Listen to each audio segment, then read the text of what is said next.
¿Cómo están, hermanos?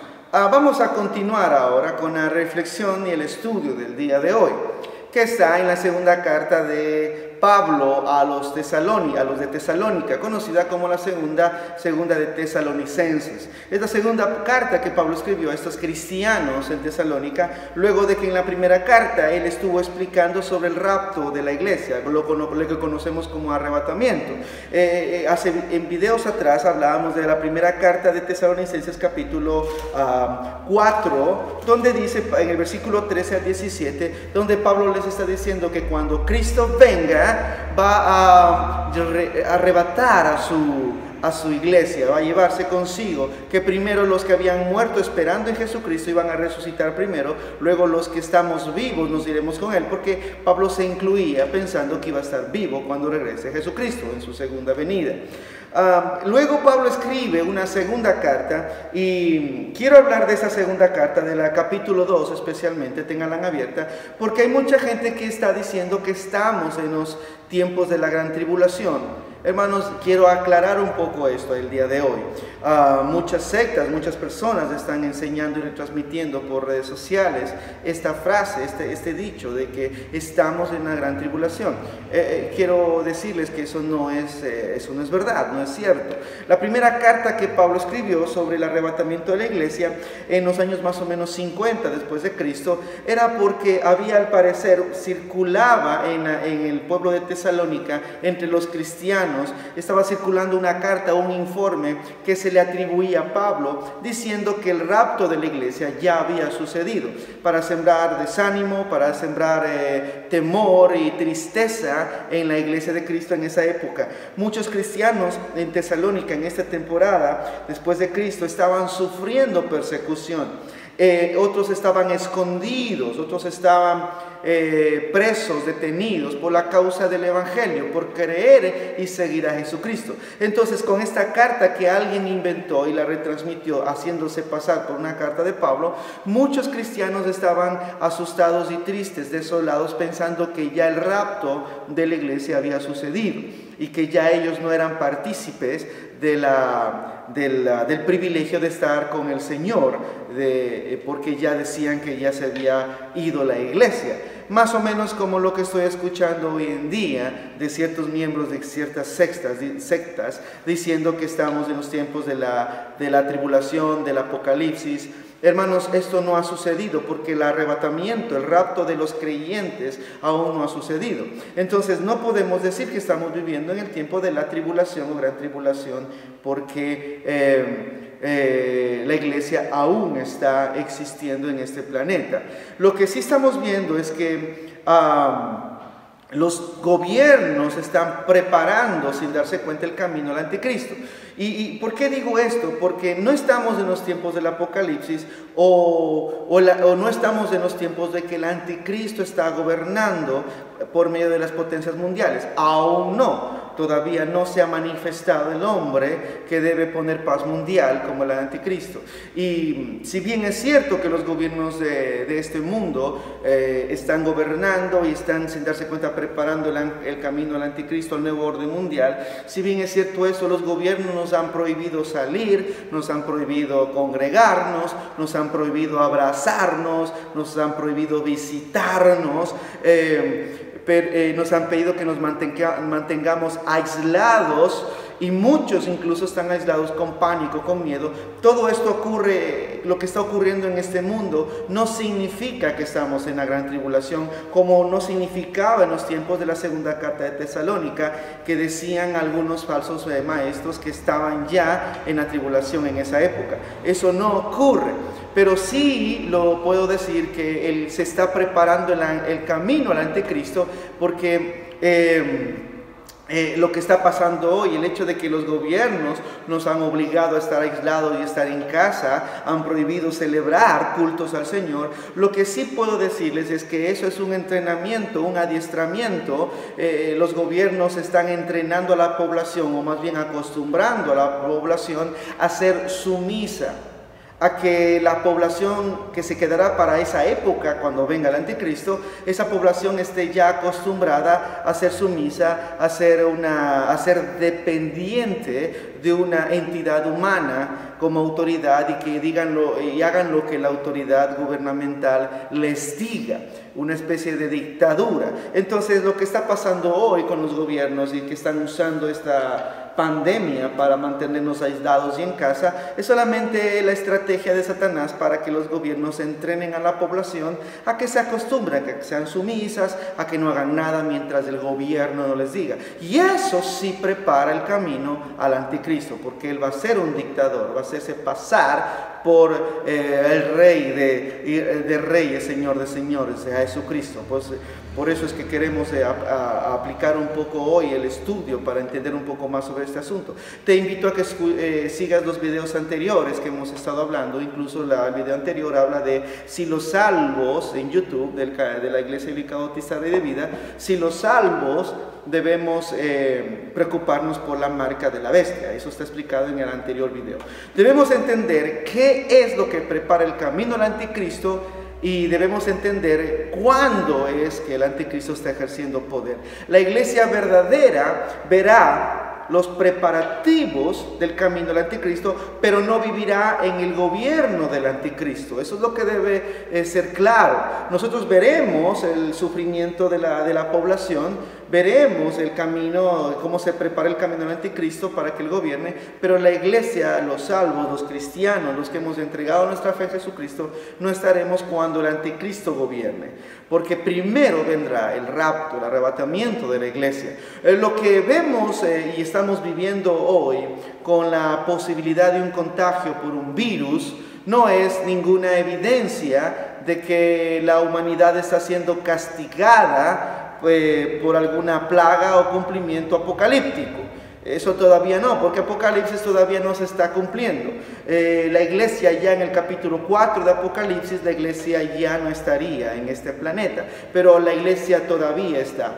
Y luego de eso, de que la iglesia no esté, es que vienen todos los acontecimientos apocalípticos. Entonces, hermanos, lo que estamos viviendo hoy con este virus no es un castigo apocalíptico, porque todavía la iglesia está aquí. Los virus, hermanos, haciendo un paréntesis un poquito más, haciendo mi tarea, los virus han existido siempre. Los virus que se han desarrollado en la naturaleza no han desaparecido, han estado siempre ahí. Según Peter Pollard, que es un profesor de una universidad de Australia, hay 21 virus que son los que causan estragos en el cuerpo humano. Pero esos 21 virus que causan estragos en el cuerpo humano no son nada comparado a los casi 100 millones de virus que existen en el planeta Tierra. Entonces tenemos que tener un poco de consenso y balance en cuanto a la información que recibimos. Algo que decía el doctor Albuja es que a partir de las 3 de la 4 de la tarde apaga las redes sociales, no escuches noticias, porque las noticias en un casi 90% que nos rodean hoy son falsas y lo que hacen es angustiar más a la población. Hermanos, son 100 millones de virus que existen en el planeta, de los cuales de los 100 millones, solo 21 son los que afectan al cuerpo humano. Y hermanos, esos 100 millones de virus han existido siempre. ¿Recuerdan ustedes lo que les hablaba en un video anterior sobre el mal natural y el mal moral? Pues hermanos, lo que estamos viendo hoy solamente es el mal natural. Los virus que afectan a un organismo de un animal, luego afectan al organismo del ser humano. Es un mal natural, así es como el dolor que sentimos por un mal natural, por un terremoto o alguna enfermedad catastrófica. Eso es un mal natural. Lógicamente que esta pandemia se está siendo usada por el mal moral. El mal moral es el dolor que sentimos provocado por el pecado del hombre. Entonces debemos diferenciar esos dos dolores, esos dos sufrimientos provocados por un mal natural y un mal moral. La pregunta de cajón que siempre me están haciendo es: ¿por qué Dios ha permitido, por qué Dios creó un virus que hace daño al hombre? Y como dice Lennox, si queremos contestar esa pregunta, se nos va a venir un sinnúmero de otras preguntas. ¿Por qué Dios no creó electricidad que no nos haga saltar cuando nos coge la corriente? ¿O por qué Dios no creó un fuego que caliente pero que no nos queme? Hermanos, ahí sería un sinnúmero de preguntas. Lo que sí tenemos que entender es que Dios nos creó orgánicos. Crear un mundo orgánico sin depravación orgánica no sería un mundo orgánico. Nosotros somos orgánicos. Entonces, ¿no podría haber creado Dios un mundo orgánico donde no suceda nada malo, donde no haya seres o virus que hagan cosas malas? Hermanos, para nosotros todo lo catalogamos como bueno o como malo, pero debemos entender cómo lo piensa Dios. Si decimos que por qué Dios no creó un mundo orgánico sin nada malo, es como decir por qué Dios no creó seres humanos que no hagan nada malo. En cierta manera, si Dios hubiese creado a todos los seres humanos buenos, porque al inicio fue así. Si Dios hubiese creado hasta el día de hoy, no hubiese el niño que fuera a nacer y que vaya a ser malo, Dios lo mata. Entonces, hermanos, tendríamos más muertes por coronavirus que por asesinato, ¿verdad? No tiene sentido ese tipo de razonamiento. Dios nos creó orgánicos. La respuesta por qué Dios creó un virus que hace daño al ser humano es porque hay 100 millones de virus que no hacen daño al ser humano. Y la respuesta es sí. Dios pudo haber creado un mundo como algunos quisieran, pero sería un mundo sin seres humanos. De hecho, Dios ha creado seres que viven en nuestro entorno que no hacen daño moral, como el hombre. Por ejemplo, una serpiente, si pica a un campesino y su veneno mata al campesino, ninguna ley humana está condenando a esa serpiente como una criminal. ¿Por qué? Porque sabemos que una serpiente es un animal que no tiene nada de moral como el ser humano. El mal existe porque el hombre materializa sus deseos pecaminosos. Dios podría haber creado un mundo con muñecos programados automáticos para que hagan una sola cosa. Yo no me imagino a usted queriendo vivir en un mundo donde usted quiere ir para el lado derecho, pero su cuerpo está programado para ir directo, para ir recto. Yo no creo que usted quiera vivir así, donde tenga deseos de hacer algo, pero no puede porque su cuerpo está programado para hacer X cosa. De hecho, las personas que quieren habitar en un mundo donde no exista la posibilidad del mal, simplemente están pidiendo no existir. Si usted no quiere sufrir, el único camino que le tengo es morir. No hay otro camino, porque somos orgánicos. Y Dios, cuando creó cosas orgánicas, tuvo que crear un sinnúmero de virus y un sinnúmero de bacterias que funcionan en el organismo, funcionan en el medio ambiente y hacen un reciclaje de depravación inorgánica y orgánica. Entonces debemos entender de que Dios en su perfecta sabiduría supo crear este mundo y funciona. Es el pecado del hombre que materializa sus malas ideas y sus malas intenciones. Ya debemos de dejar de jugar con esta pregunta del antiguo Epicurio, donde él preguntaba, ¿quiere Dios prevenir el mal, pero no puede? Entonces es un Dios que no es todopoderoso. O Dios puede prevenir el mal, pero no quiere, entonces Dios sería un Dios malvado. O Dios puede y quiere prevenir el mal, pero si lo quiere, entonces ¿por qué existe el mal? Y la pregunta, hermanos, muchos responden de que Dios creó solo el bien. Dios creó el bien, Dios no ha creado el mal. Pero el mal existe. Si decimos que todo lo que existe hoy Dios lo creó, ¿de dónde existe el mal si Dios solo creó el bien? Si todo lo que Dios ha creado fue perfecto, ¿qué pasó? ¿De dónde salió el mal? Si decimos que el mal es la ausencia del bien, como algunos me han dicho, atribuyendo esa frase a Alberto Einstein, el cual no dijo eso, pero si decimos que el mal es la ausencia del bien, entonces estamos siendo contradictorios a todo lo que hemos visto en la historia y todo lo que hemos visto incluyendo la palabra de Dios. ¿Recuerda usted que a quien encarna el mal, que le llamamos Satanás, estar frente a Dios conversando tranquilamente, que Dios representa la pureza y la santidad y representa el bien? ¿Recuerda usted a Satanás, que representa el mal, conversando con nuestro Dios santo, puro?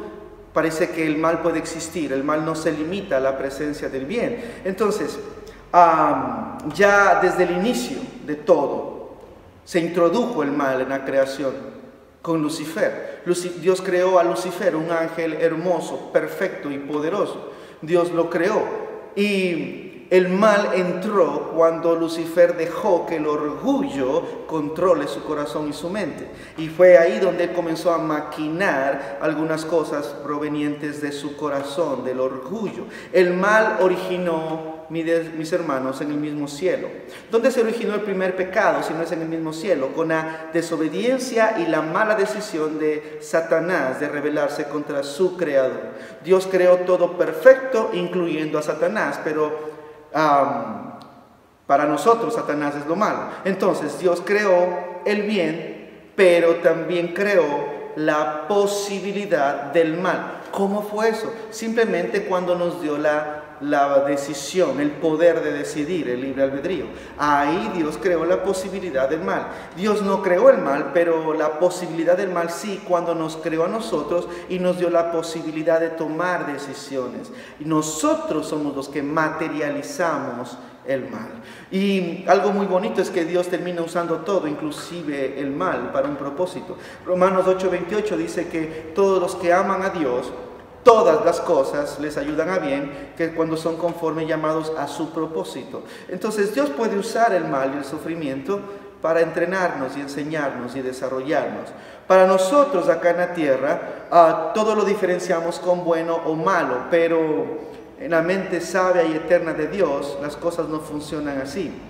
Él tiene un plan y un propósito detrás del sufrimiento que nos desarrolla y nos entrena. Cuando Dios puso reglas, creó la posibilidad del mal. Pero ese sufrimiento en varios casos es usado por Dios, como les dije, para entrenarnos. No quiere decir que es el final. Cuando alguien está sufriendo, no quiere decir que es el final. Todo lo que hoy estamos viviendo no quiere decir que es el final. Y el final vendrá después. Luego de que Cristo el Mesías venga por los que hemos confiado en Él, rapte a su iglesia, luego de ese tiempo Dios, Jesucristo vendrá y ahora sí pondrá el final, pero hoy no estamos todavía en el final. Luego vendrá el cumplimiento de Apocalipsis y todo lo que tanto el ser humano quiere por morbo investigar, no porque quiere conocer a un Dios bueno que quiere darnos vida eterna y salvarnos del propio mal que nosotros hemos generado. Al igual que en los tiempos de Pablo había gente que le gustaba inventar cada cosa para desanimar y poner discordia y desánimo en el pueblo de Dios. Lo mismo vemos hoy. Hoy en estos tiempos vemos noticias falsas, noticias verdaderas mal usadas, solo para sembrar desánimo, ansiedad, discordia en las filas de los creyentes. Pablo intentó calmar estos temores de los cristianos escribiendo esta segunda carta a los tesalonicenses en el capítulo 2. Él lo llama en el versículo 1, el día del Señor. Les voy a leer el versículo 1 del capítulo 2. Dice: pero con respecto a la venida de nuestro Señor, le llama la venida, el día de nuestro Señor, Jesucristo, y nuestra reunión con Él, os rogamos, hermanos, que no os dejéis mover fácilmente de vuestro modo de pensar, ni os conturbéis, ni por espíritu, ni por palabra, ni por carta como si fuera nuestra, en el sentido de que el día del Señor se acerca. Pablo llamó a esa reunión con nuestro Señor Jesucristo, el arrebatamiento, el día del Señor, y dice que está cerca. Pero dice en el capítulo 2, versículos 1 al 3, que acabo de leer de la segunda carta a los tesalonicenses, Pablo dice: no se dejen confundir por noticias o que parecen verdaderas, no se dejen confundir por cartas de gente que se pone a inventar tontería y media, o por la ignorancia de otros que leen un simple pasaje y ya piensan que han interpretado toda la Biblia. La Biblia se interpreta con la Biblia en su totalidad. Y eso es lo que Pablo está en su segunda carta diciéndonos. No dejemos que esas noticias o esos estudios bíblicos nos perturben, porque mientras estemos los creyentes aquí en la tierra, el rapto y el arrebatamiento no ha ocurrido y no estamos en los tiempos de la tribulación, como dicen algunos. Pablo continúa en el capítulo 3, dice: nadie os engañe de ninguna manera, porque no vendrá nuestro Señor Jesucristo, no vendrá sin que venga primero la apostasía y se manifieste el hombre de pecado, el hijo de perdición. Hermanos, aún no se ha manifestado el anticristo. La apostasía sí está haciéndose presente, pero no en global ni en magnitud, como para decir que ya estamos en los tiempos de la gran tribulación. El versículo 5 dice: ¿no os acordáis que cuando yo estaba todavía con vosotros os decía esto? Y ahora vosotros sabéis lo que detiene el fin de que a su debido tiempo se manifieste, porque ya está en acción el misterio de la iniquidad, solo que hay quien al presente lo detiene hasta que él en su vez sea quitado de en medio. Y entonces, dice el versículo 8, y entonces se manifestará aquel inicuo a quien el Señor matará con el espíritu de su boca y destruirá con el resplandor de su venida. No hemos visto todavía nada de eso, entonces, hermanos, no es el fin, no estamos en la gran tribulación. ¿Cómo podemos también? Hay un pasaje que voy a leerles rápidamente que está en Lucas 18, versículo 8, dice así. Dice: os digo que pronto les hará justicia, pero cuando venga el Hijo del Hombre, ¿hallará fe en la tierra? Hermanos, todavía no ha venido Jesucristo, todavía no estamos en el tiempo de tribulación. ¿Por qué? Porque todavía hay fe en la tierra. La iglesia está dispersa en todo el planeta todavía. Muchos cristianos estamos caminando con la Biblia en la mano. No ha llegado todavía nuestro Señor Jesucristo, así como en los tiempos de Pablo. Es una mentira que quieren solamente sembrar incertidumbre en la iglesia. No estamos en los tiempos de la gran tribulación. No ha aparecido todavía a gobernar el anticristo, porque todavía hay fe, como dice Lucas 8. Todavía hay fe en la tierra. Cuando venga Jesucristo, dice la pregunta, ¿hallará fe en la tierra? Lógico, cuando Cristo venga, según Pablo en la primera carta de los Tesalonicenses, dice que Cristo llevará a su iglesia, entonces no habrá gente de fe en la tierra.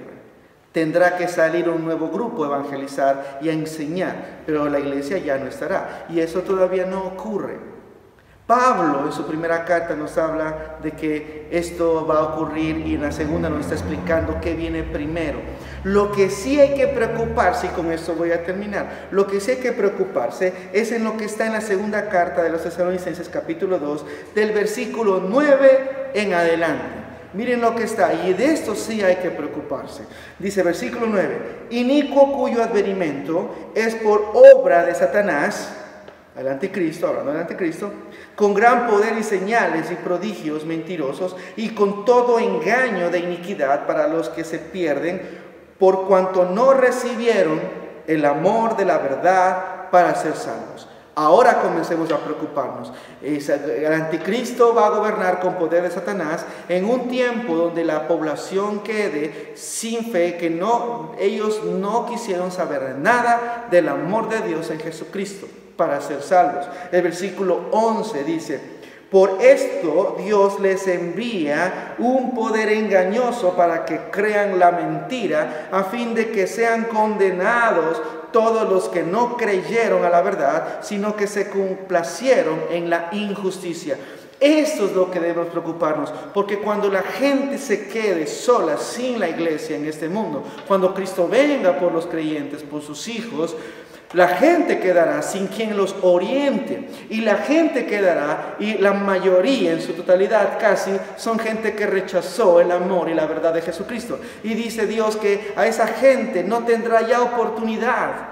Es hoy la oportunidad de entregar tu vida a Cristo, es hoy la oportunidad de creer, porque en esa época, cuando la iglesia no esté y venga la gran tribulación, y donde todo el mundo sufrirá, el anticristo gobernará, hermanos, ahí la gente no tendrá paz. Dice Dios que escucharon la palabra y no le aceptaron en su corazón. Dice que Él mismo les entrega un poder engañoso para que le crean a la mentira del anticristo. Van a creer ellos que el anticristo es Cristo porque se siente y se cree Cristo.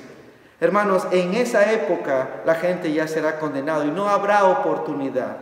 Hermanos, necesitamos hoy tratar de convencer a nuestra gente que amamos tanto de que Cristo es el camino, la verdad y la vida, de que Cristo es el que va a venir por nosotros, y que ellos también lo estén esperando, que estén confiados, que estén añorando el regreso de su Señor. Pero para eso deben inclinarse y humillarse y pedir perdón a Dios y pedirle perdón a Cristo por haberlo rechazado en su vida, y entregar su fe y su confianza a Él y decirle: creo en ti, tú eres Dios, entra en mi vida, entrego toda mi fe a ti. No importa cuánta cantidad de fe creas tú que tienes, entrégasela a Cristo, al punto de que a partir de que te levantes de esa oración, digas, soy hijo de Dios, puedo caminar tranquilo y cuando venga Cristo, yo estaré listo para irme con Él. Hermanos, es la única salvación que tenemos para esos tiempos difíciles apocalípticos. Cristo, no hay otra. Hermanos, es tiempo de entender esto con seriedad, porque la gente puede morir o la gente puede quedarse después de que Cristo venga, que los tiempos están cerca y no podemos dejar pasar uno más sin predicarle de que Cristo le ama y que quiere darle vida eterna. No olvides eso.